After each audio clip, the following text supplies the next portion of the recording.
Mes chers compatriotes, confinement rime avec réflexion. Et par les temps qui courent, nous avons tous une petite tranche supplémentaire de cerveau disponible. En Force française de l'industrie, on a longuement hésité, comme tout le monde, à investir cette capacité de réflexion dans l'indispensable polémique sur le recomptage des voix de l'élection américaine, ou encore, mieux, dans le jeu des prévisions aléatoires sur les prochaines annonces de notre gouvernement. Mais comme on n'est ni des Américains ni des énarques et que donc nous ne sommes pas suffisamment intelligents pour avoir un avis éclairé sur la question, on s'est dit qu'on allait essayer autre chose. Alors, pourquoi ne pas réfléchir à des sujets beaucoup plus lointains, des sujets de très long terme même, en se posant l'épineuse question, mais qu'est-ce qu'on va faire après le déconfinement? Et là, surprise, on s'est rendu compte qu'à la différence du premier confinement, aujourd'hui, plus personne ne parlait du monde d'après. Plus personne.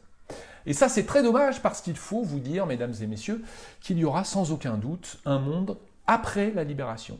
Un monde très différent de celui que nous connaissons aujourd'hui.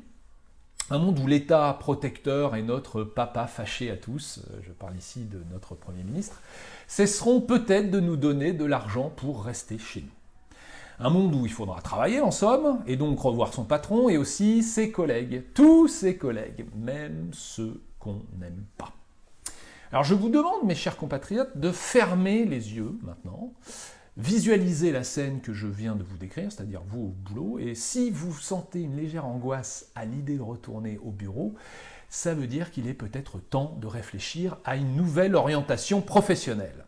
Et là, certains d'entre vous se disent, mais pourquoi ne pas monter une entreprise ou alors en reprendre une? La période qui vient présentera sans aucun doute un certain nombre d'opportunités en la matière. Il va y avoir beaucoup d'entreprises à sauver. Et nous, Force française de l'industrie, on adore les gens qui veulent créer ou faire grandir des PME.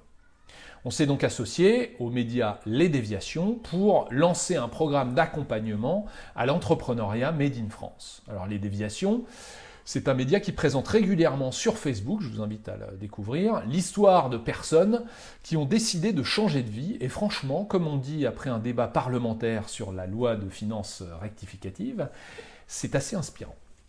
Alors les amis, si vous sentez que vous avez une âme d'entrepreneur, mais que vous ne voulez pas vous lancer seul, si vous avez besoin d'entendre les témoignages de ceux qui l'ont fait et leur poser des questions, si vous souhaitez rencontrer des experts pour vous aider à boucler votre projet, venez frapper à la porte des Forces françaises de l'industrie et on vous accueillera avec plaisir. Alors pour en savoir plus, je vous laisse cliquer sur le lien qui est en bas de la vidéo. Et voilà, donc à bientôt mes chers résistants, je vous embrasse.